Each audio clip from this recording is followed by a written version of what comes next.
The four horsemen. This being a series of talks on characters from the Bible, I had to really question Brother Josh on this choice because, as we know, these writers are not real men. Okay, these are symbolic representations of events that happened during the Roman Empire. So I struggled a little bit in trying to figure out what character lesson could I draw out of these four not fictional but symbolic representations. And it came to me at one point in time that, well, while these things were going on, our brothers and sisters were still living in the Roman Empire at the time. So I thought, well, maybe what we can do is look at the events, consider the impact that this may have had upon our brothers and sisters, and then consider what their characters should have been during those times. So that's what I came up with. And obviously the ideas of, the explanation of the symbols are pretty much cut and dried, but, we're really kind of assuming what our brothers and sisters, what their character might have been during that time. So certainly what I offer is not definitive, and if we want to talk about things, that's fine. But I really do hope to rein this class into one class, okay? That is my intention. All right, so what was the character then of the saints during the period of the Roman history that is described by the four horsemen? Well, the first thing we need to understand is that the four horsemen were actually, each of the horsemen was when the seal was opened, the horseman was revealed. Okay, so 4 of the 7 seals of the apocalypse relate to these 4 horsemen. Now, the opening of the seals up through the 6th seal were significant in the outworking of the apocalypse. Because what are we looking at when we're looking at the apocalypse? We're looking at the origin and the development, aren't we, of the religious system that stands against the kingdom of God. So the seals then were the events which brought circumstances to such a point that Christianity and the 6th seal had victory over paganism. Okay?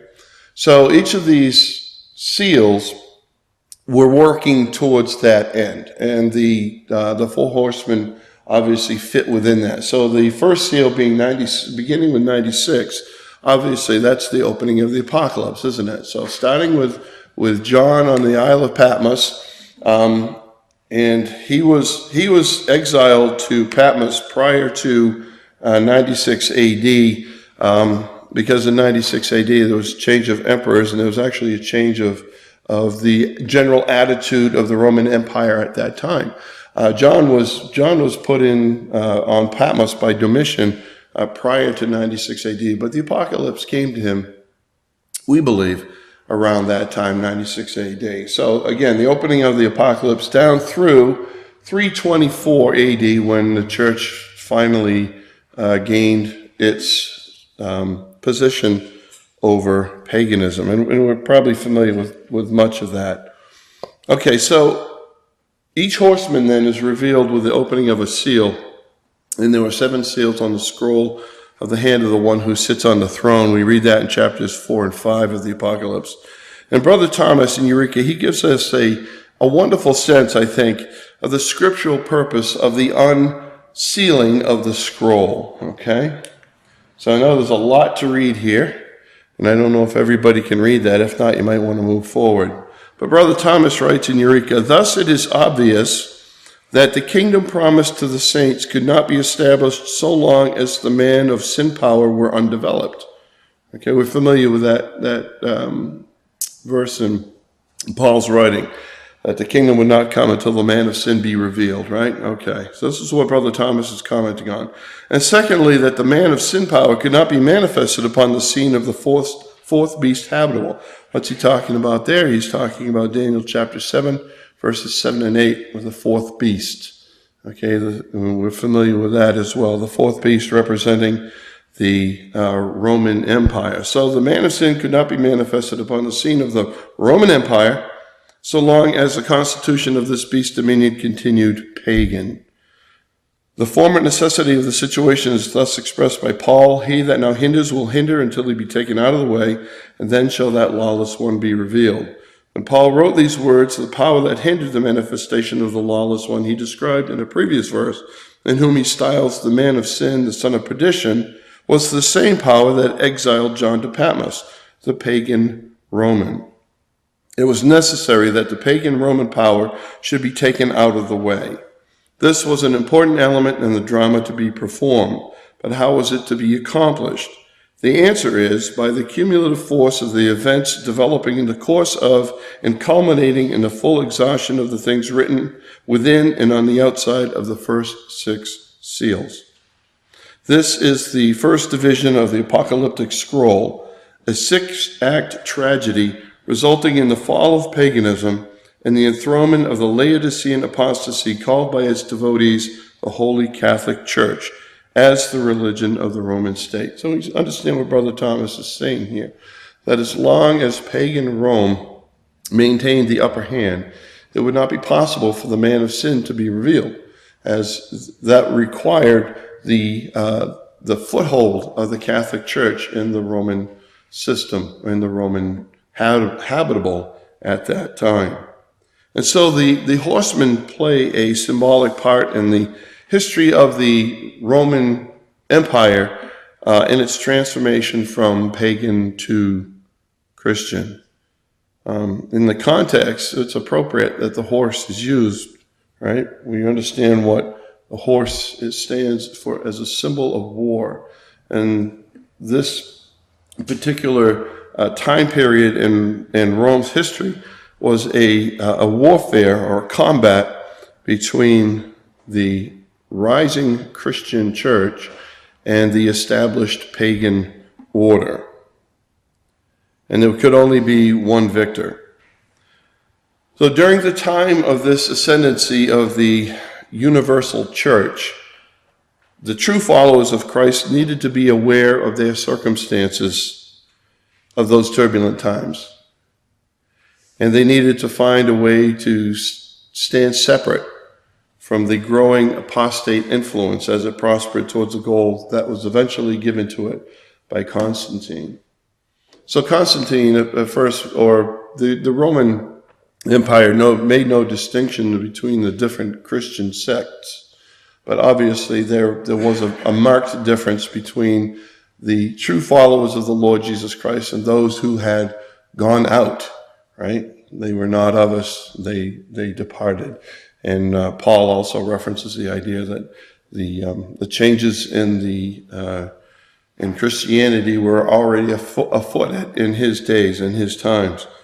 And that, of course, was what we refer to as the apostate situation and this was the Christianity that eventually, through some struggles, it wasn't easy.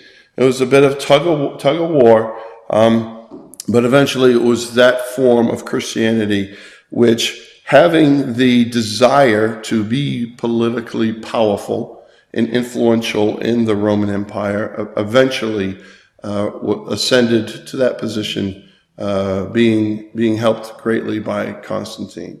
The brothers and sisters in that time, they did not have those aspirations to rise up in power and authority in the Roman Empire. Rather, they were concerned with what? With preaching the gospel, right? That was the commission that was given to them. And we understand that too from the Lord's words, that the gospel would be preached throughout the whole world, throughout the oikumene. That was the commission that he gave them prior to his ascension. Okay, so let's look at the horses then. The white horse, 96, as I said, the opening of the apocalypse to 183. And this was a time of prosperity and peace. And this time, though, was preceded by the reign of Domitian. And that was a time of persecution for the followers of Christ. There was a time of chaos in the empire, which, if you look at the early history of the empire, I can't imagine any time that wasn't really chaos. But apparently this time period was a time of peace and prosperity. Therefore, the color of the horse is white. Brother Thomas in Eureka, commenting, he says, Gibbon has remarked that were a man called to fix upon an epoch in the history of the world during which the condition of the human race was the most happy and prosperous, he would, without hesitation, name that which elapsed from the death of Domitian to the ascension of Commodus. The vast extent of the Roman Empire was governed by absolute power under the guidance of wisdom and virtue. The armies were restrained, and we'll see why that's important when we look at the red horse. The armies were restrained by the firm but gentle hand of 4 successive emperors whose characters and authorities commanded involuntary respect. The forms of the civil administration were carefully preserved by Nerva, Trajan, Adrian, and the 2 Antonines, who delighted in the image of liberty and were pleased with considering themselves as the accountable ministers of the laws. So at the hand of these emperors, then, what we see a time of peace because the laws of the empire were apparently being fairly and justly administered. All right, now we are given an indication. We didn't read Revelation chapter 6. You should probably have that open. But the thing that we notice in Revelation chapter 6, one of the outstanding details of the white horse is that the rider has a bow, but no arrows. Okay? And Brother Roberts explains this for us in the 13 lectures. He says, the horse being white would indicate a work of righteousness and peace, to which the body politic of Rome was being subjected by the party represented by the rider with the stephan. That's the crown that he's wearing there. Having a bow but no arrow. What party could this be? The apostolic enterprise at once suggests the answer. This enterprise was a conquering enterprise of a certain sort, having the Roman Empire as the arena of its operation. It was an enterprise achieved without bloodshed so far as the aggressions of the apostolic party were concerned. As Paul said, the weapons of our warfare are not carnal, but mighty through God to the pulling down of strongholds. Again, he said, we wrestle not against flesh and blood, but against the principalities and powers, that is, the ruling authorities, against spiritual wickedness in high places. The bow is a symbol of speech. The victory was to be won by the use of the tongue, but without arrows as weapons of offense. This was the nature of the war carried on by the Spirit of God through the body of Christ in the days of John. It was a war of ideas, of truth against error, of righteousness against wickedness, therefore fitly represented by an archer without arrows and an archer wearing the stephan, the token of victory. For the apostolic testimony did, in the end, vanquish paganism in the Roman state. Now, when we read through Brother Robert's comments, we need to do so and make certain distinctions, okay? Because the victory over paganism wasn't affected by the apostolic application of the words of Christ, okay, as we might understand, because that's what Paul says. He's talking about the weapons of our warfare are not carnal, okay, so he's talking about the brotherhood there. That's what Paul is talking about. The weapons that we have are the word of the gospel. And Brother Robert hints at this. He says, it was an enterprise achieved without bloodshed so far as the aggressions of the apostolic party were concerned. Now, that was true of the apostolic party, the true apostolic party. But the apostate, well, not so much. Okay, the apostate through history has been willing to use whatever means it has at hand to accomplish its ends. So we need to kind of make a little distinction here between the true apostolic preaching of the gospel and the aspirations of the Catholic Church, which are different. And it was the Catholic Church, not the apostolic preaching of the gospel, which overcame paganism. But in the eyes of Rome, at this point, it was all kind of one. If you're a Christian, you're a Christian. Okay, and that's how they viewed it. And it wasn't until Constantine made a distinction that it became an important issue. But again, this was a time of peace and prosperity that had followed a time of chaos and persecution. And we understand the persecution, don't we? We can read through the Acts, and we can see all manner of evil that was done upon our brethren. And we can read through profane history, and we can understand what the things our brethren suffered at the hands of these emperors, okay, as they were trying to squash what they thought was or what they perceived, and it was true, they perceived it as being some sort of challenge to the pagan state that was. Okay, the persecution against Christianity in the eyes of Rome was not so much because of Christianity, but because it wasn't pagan, right? Okay, so what is the character then of the saints during this time period?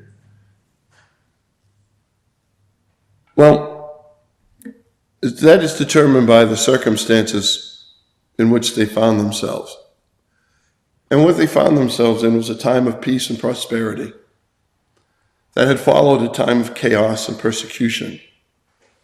And so the time of the white horse was not a time for rest. It wasn't a time to be relaxing after the peril that they had experienced, but rather it was a time for action, because the prevailing atmosphere at that time provided them with an opportunity for preaching against the erroneous philosophies that surrounded them in the world in which they lived. So it wasn't a time for taking a break. It was an opportunity to work. A window of opportunity was opened for them. Now, at the same time, the apostate church is also working and preaching its message of Christianity. Slightly different, actually largely different in a number of different ways. So this time was an opportunity for the brothers and sisters to preach the gospel of the coming kingdom of God.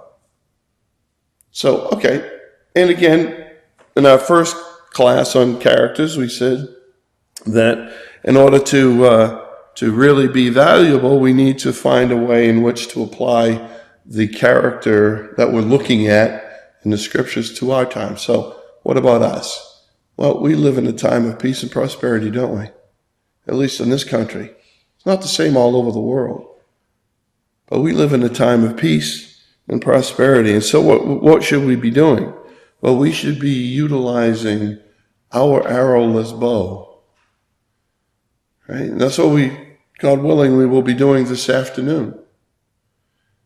And it's important for us to realize as members of this ecclesia that Brother Bob, yes, will be speaking, but it is really our effort. We are all involved. I won't be up here speaking. And neither will most of you, only the one. But it is our attempt to spread the gospel in this area. And so we're all we should consider ourselves as participating in that. And a large part of that is supporting the effort.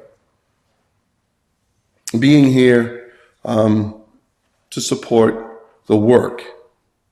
And also to support the work in other ways, advertising and speaking with our friends and our acquaintances, trying to get people to come. That's what we're involved with. That's what we should be doing. But we need to understand it within a certain context, because, or at least in the context of the white horse, the brothers and sisters in that age were speaking against the erroneous philosophies of their day. Also, so should we. Now, we do preach the good news of the kingdom, but we know that there are many erroneous philosophies in our society that we need to draw a distinction between. And I believe this afternoon we will hear that very thing. But there is a attitude that is rampant in our world, which is humanism, and that's something that we really need to make a stand against while we have the opportunity. because we do live free of persecution. Moving along to the red horse. Okay, 183 to 211 AD. Now this was a period of bloodshed. That's why the horse is red. It's the blood. Emperors were violently removed, and the rebellious crowds were dealt with unmercifully. Now, in verse 4 of chapter 6, we read about a great sword. And that Brother Thomas translates that as a great dagger. And so it's different than the sword that we see in verse 8. The one in verse 8 is a weapon of war. The dagger, or the great sword in verse 4 is used quite differently. It was an instrument of assassination. So what you see there, that picture, that's actually a Roman dagger. It's not a sword. That was a one-handed item. Okay? I found a PBS article about the Roman Empire, and this is what they had to say about this time period. It says, emperors had no elections or term limits, no early retirement or pension plans. It was a job for life. So if an emperor was mad, bad, or dangerous, the only solution was to cut that life short. And that's what we find in the time period of the Red Horse. It was the motive behind the violence was a dissatisfaction with the way things were and an effort to change things, a desire for change. Everyone had different ideas about the established order. And so change of order came quickly and it came often. It really was a bad time to be in politics in Rome. The first emperor, Commodus, he reigned 15 years, and he was strangled in the bathtub in his own palace. Pertinax, who followed after him, 86 days, and he was murdered by his own guard. And remember, I said in the white horse that the army was being restrained? Well, in the red horse, no, that's not the case. So Pertinax was slain by his own soldiers. Julianus, a mere 65 days, and he was executed, the orders of the Senate. This next gentleman, he's very interesting, Caracalla. He reigned actually 19 years, but he co-reigned with his brother, Geta, who's not coming up for some reason. Here he comes. So Caracalla and Geta reigned together for 2 years and 10 months, and then Caracalla had his brother killed. 19 years after Caracalla began, he was murdered by a soldier. Marcrinus was, after a year and 58 days, was killed during a mutiny. Elagabalus, the successor, a little bit longer, 3 years, 9 months. He also was murdered by the Praetorian Guard. And then the last emperor of this period, Alexander Severus, 13 years, and he too was assassinated by the army, by his soldiers. Okay, and if you read the history of this time period, it wasn't just the bloody demise of these emperors, but in each case there was an uprising. So it wasn't like, just somebody get this great idea, or go kill the emperor and somebody else can be emperor. Everyone was rising up themselves, okay, and leading these rebellions, which culminated in the death of the emperor, but also many people would die during these rebellions, because the emperors were quite severe, and there were many in the army who were loyal to the emperor at all costs, even though obviously there were some who were not. I mean, this doesn't represent, when he was murdered by the Praetorian Guard, that's not everybody. That's just those who had the drive to go to that extent. So verse 4 of Revelation 6 tells us that the rider of the red horse takes away peace from the earth, effectively undoing the work of the first horse. So that period of Christianity's prosperity in its quest to conquer paganism came to abrupt end. And the red horse period marked a need for a different attitude in the believer's life. At this stage of the Roman Empire, the true believers needed to stand apart. They could not find themselves entangled in these uprisings as citizens, okay? Or in regard to the universal church, who was still doing its work, still had its desire to become influential, but a lot of that was curtailed in these days because it was incredibly dangerous. All right, so this is the red horse.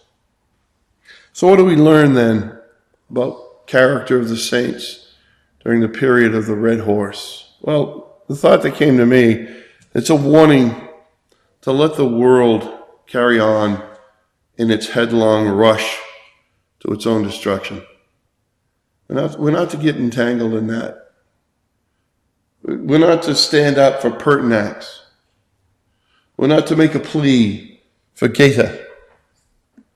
Okay?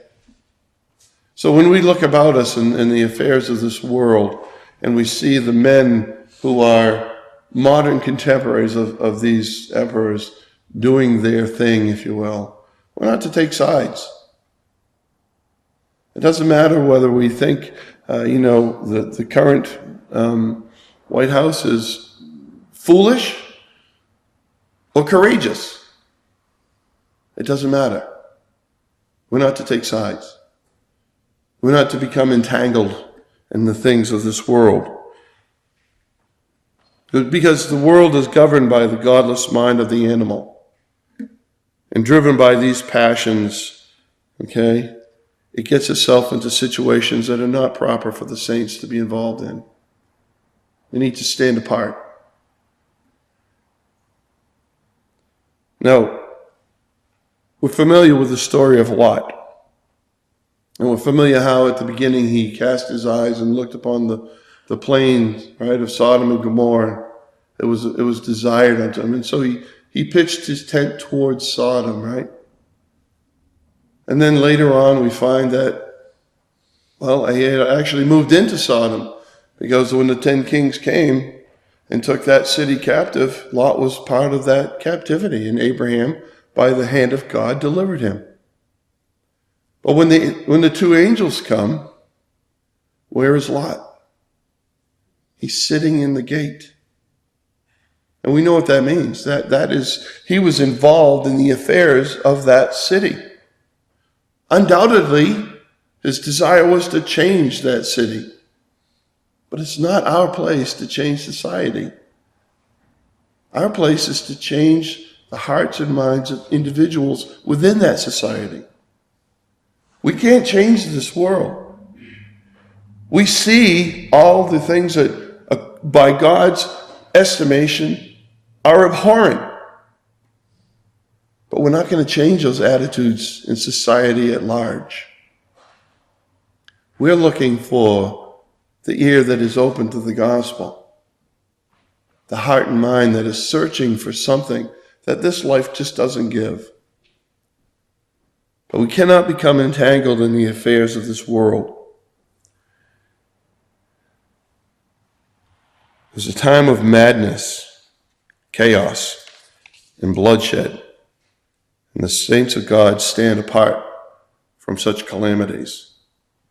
And the winds of change in our times are a bit different. It's less bloody than it was then, but it's no less deadly to the saints, to the called out ones. Again, we cannot change the society in which we live, and so we should not try. We make a stand, absolutely. We try to preserve our house, this household, absolutely. We reach out to the individuals. You're planting the seed, absolutely. But we're not going to partake. We're not going to become part of the board of selectmen or whatever it is in this town in order to affect some sort of change. We cannot become entangled in that manner. The black horse, 212 to 235 A.D. The black is a color of mourning and distress. But what we notice about, or what we're told about this particular rider, and you can't see it too well. I don't know if I can even point it out to you. Yeah. You see right here? You see how that light is blinking right there? Anyway, he's holding a balance in his hand. It's not really clear in that picture. All right. And what's interesting about that is that Greek word that's translated balance there, that's the only time it's translated balance. Every other time, which is 5 times, it's translated as yoke. It is a word that is used to indicate something of absolute dependence, as in a legal system that is binding. And so Paul uses that word in Galatians 5 verse 1. He says, "Be not entangled again with the yoke of bondage." It's the same Greek word.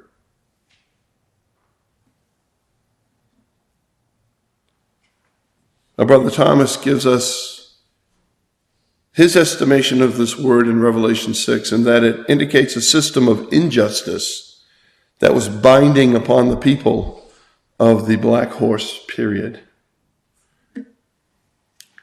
He wrote in Eureka, "Among the Greeks and Latins, as also among the moderns, a balance was the symbol of justice, and the hand of an official and indicated a judge or an administrator of justice, or properly of law, which in the mouth of a judge is oftentimes far removed from justice."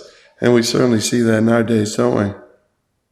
In this seal, it is the symbol of agents whose office was to execute the laws, the imperial functionaries of the empire, both the emperors and their subordinates. So it is a symbol of justice, if it is in the hands of a just man. But in this time period, that is certainly not the case. But we're not left to wonder about the nature of the injustice that the people of the Black Horse period suffered under to the extent of such distress and mourning. Because along with the balance, there is a voice. And in verse 6, that voice speaks of wheat and barley. And these are used to express the nature of the injustice of the times. Now, Brother Thomas renders the words in verse 6 as a conix of wheat, a denarius. 3 conixes of barley, a denarius. So conix, it's interesting. This is a Greek word that is used for a modest measure of grain that will support a man for one day.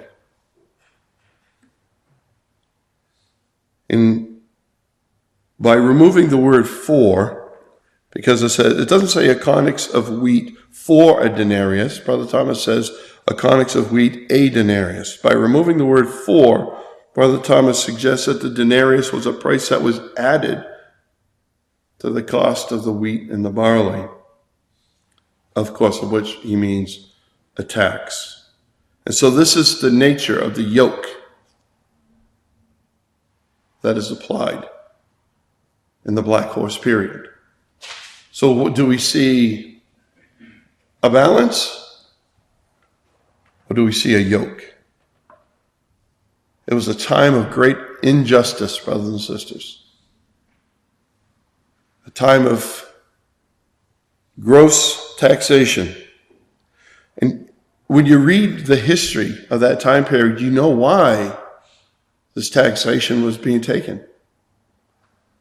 It's because the emperor was trying to raise the salaries of his army, obviously to keep them from rebelling against him. So what was happening is the safety and the authority of the emperors was being secured upon the backs of the common man. He was bearing the burden of the empire. Now, we're familiar with the taxation. We probably don't like the taxes that we have to pay in this country, but it's nothing like what the Romans exacted. We're familiar with the taxation that led to much of the rebellion in Judah, right, prior to AD 70. That was much of the reason for the discontent of the Jews, was the manner in which they were being taxed by the Romans. And here, this is turned upon the Roman Empire at large. And so everyone was bearing this burden. And it must have been incredibly heavy in order for the horse to be black, denoting, again, the mourning in distress of the times. So Gibbon might be familiar with his history of the decline and fall of the Roman Empire. Well, he wrote concerning one emperor at this time. He said, the most wealthy families were ruined by partial fines and confiscations, and the great body of his subjects oppressed by ingenious and aggravated taxes. Okay, so the most wealthy families were ruined by taxation. And again, the reason for this taxation was the emperor's careless extravagance being lavished on his military. All right, so if this black horse is about the injustice that was being imposed upon the common man to bear the weight for the emperor and his cronies, and what are we to learn from this? Well, it's very, very simple, brothers and sisters. We should not seek justice in this world, because we won't find it. It doesn't exist. So the temptation to stand against one form of abuse or another, it's inherent in our nature, isn't it? Save the whales. Stand up against bullying. Protect the rights of the oppressed. Feed the hungry. House the homeless. Well, that list goes on in our society. There's no end to it. And as harmless as an effort might be in this world, and no matter how noble that cause might seem, the godless thinking of the human animal will inevitably entangle the saint beyond their original desire to help the helpless. Again, it is a matter of becoming entangled in the things of this world, because good intentions are nearly always corrupted by human nature. And justice in our society has taken on a guise of righteousness whose motives are opposite of the righteousness of Yahweh. There's a phrase for it in our world. It's political correctness. It's an aspect of humanism that preys upon our good nature and our desire to help our fellow man. But unfortunately, again, good intentions are corrupted by human nature. And we see what happens in a great many of these so-called good intentions, or good works being done to save this or save that or spare this or spare that. A lot of times, in the end, what we find is that the organization is corrupt. And the money hasn't gone to the effort that was expressed. The money goes to fill somebody's pockets. That's corruption. And as tempting as it might be, we need to be very, very careful where we make our alliances in this world. Because justice, in the form of human rights in this society, demands an acceptance of many attitudes that are contrary to Scripture's teaching. Pale horse, 235 to 303. Now the word for pale there in the Greek is chloros, and it means the greenish hue of death. I would like familiar with like chloroform, or what do the trees do? Chlorophyll. Yeah, I mean there's a greenness, right? We're familiar with that. But in this case, it's actually speaking of death. Now we find from the scripture that this affects the fourth part. Okay, and this refers to the fact that in this time the empire, here we go, was actually divided into 4 districts, with the Italia district being where Rome was situated. That was the focus of the operations of the rider of the pale horse. And this was a time period whose affairs were very, very similar to the time period of the red horse. Brother Thomas comments, in the first 50 years of the period of this seal, now keep that in mind, 50 years, there were 39 claiming to be emperors, and all of them died by violence. So 50 years, 39 emperors, all of which died by violence. So what distinguishes then this horse from the red horse? Because it seems to be very similar. Well, Brother Thomas sums it up. He says the fourth beast empire, we've already determined that from Daniel chapter 7, originated with the city of Romulus in its Italian territory as the brain and heart of the future dominion. In order then to affect the body politic with a mortal lethargy, as represented by the deadly pallor of the horse ridden by death, it was necessary morbidly to affect the vital organs of the state located in the original fourth of the earth, or Italian prefecture. So long as this retained its vigor, dissolution would be deferred. Men do not die till the brain and heart have been stricken fatally by disease. The purpose of the deity was to take political paganism out of the way, that the man of sin power, which the Lamb and his followers are to have the honor of destroying, might be revealed. The time had come, therefore, after the death of Alexander Severus, to begin the work of exhausting the seat of the pagan power of its vitality, that it might be paralyzed in all its members, and be prepared for the consummating events of the sixth seal, and the development of which political paganism in Rome should be dethroned or cast out of heaven. Okay, I'm losing my wind. I'm losing my voice. But we will soldier on.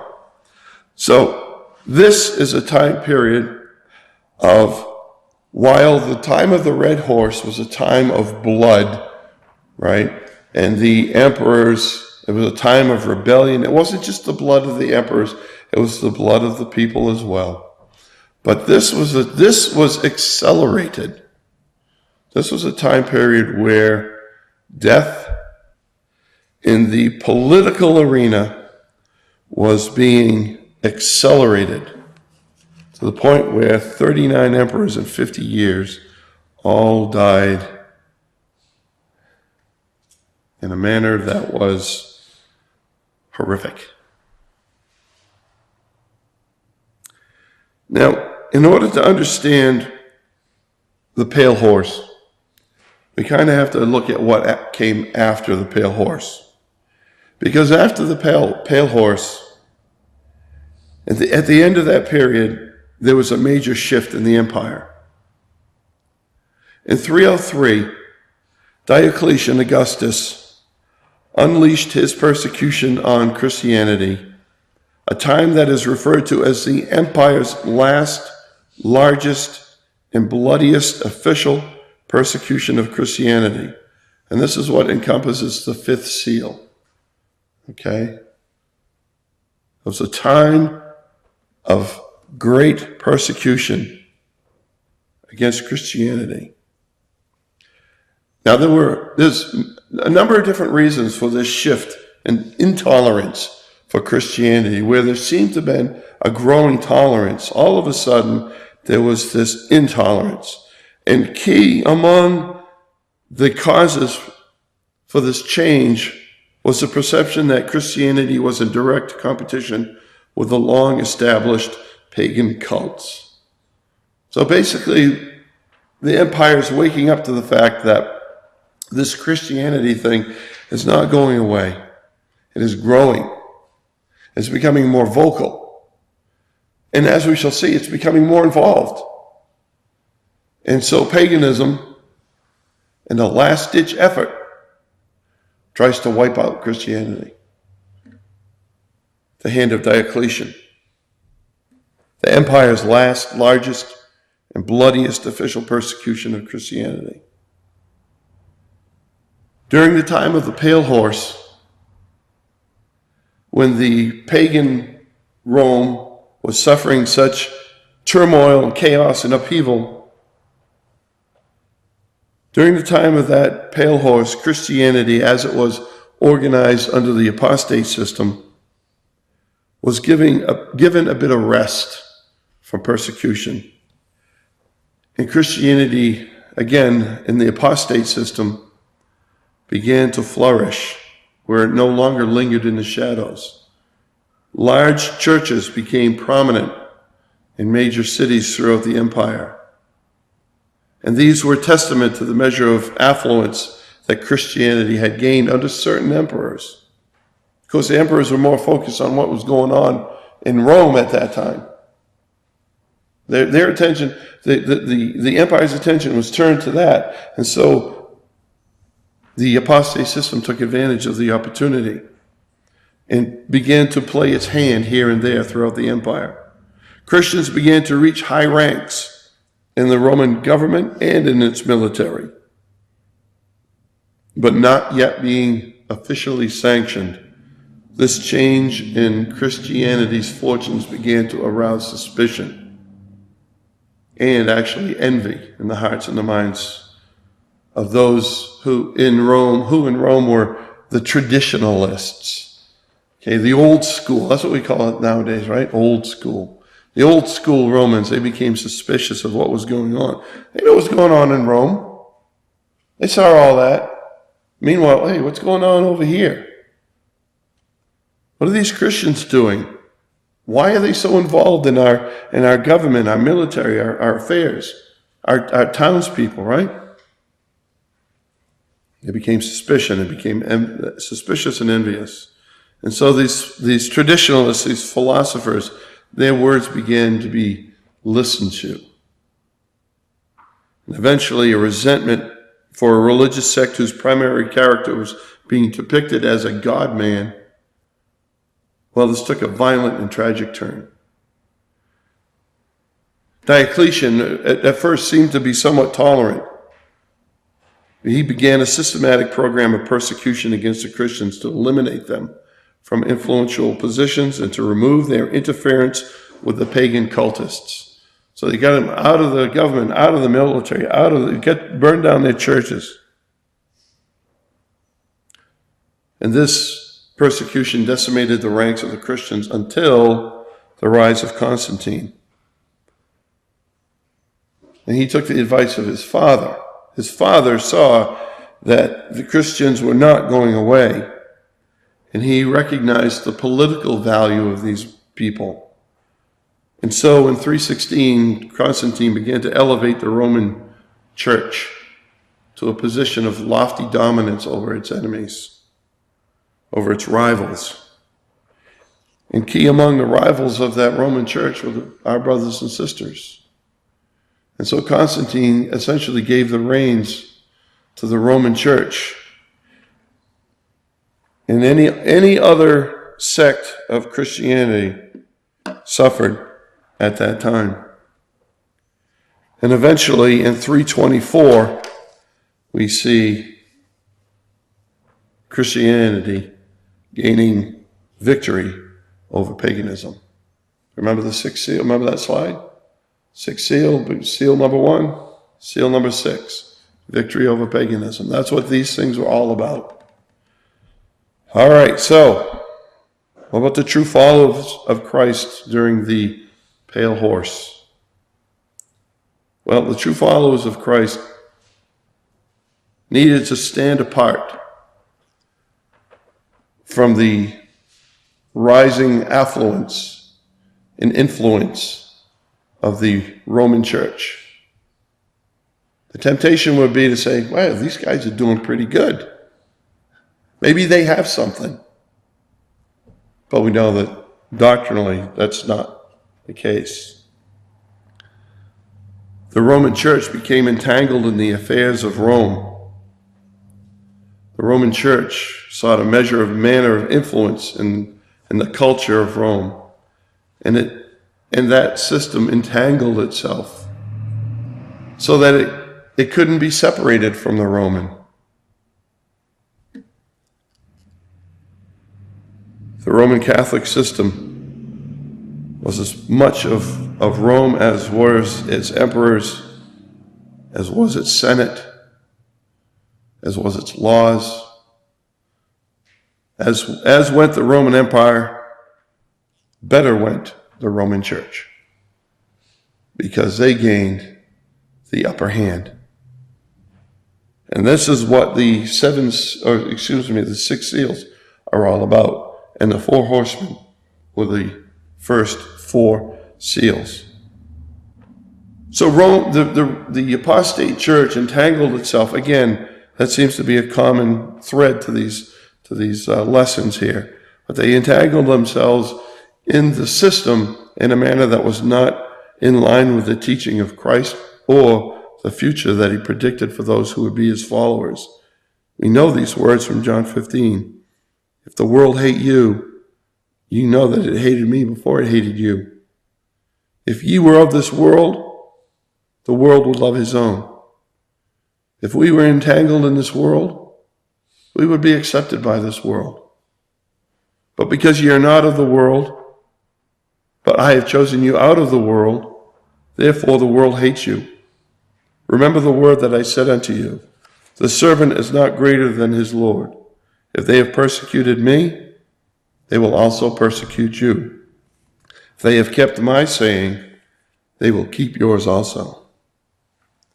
And so I do believe that, looking back in the tunnel of history, so to speak, looking back to these times, in understanding what the Spirit is trying to tell us about these times, we can make certain summarizations. Not summarizations.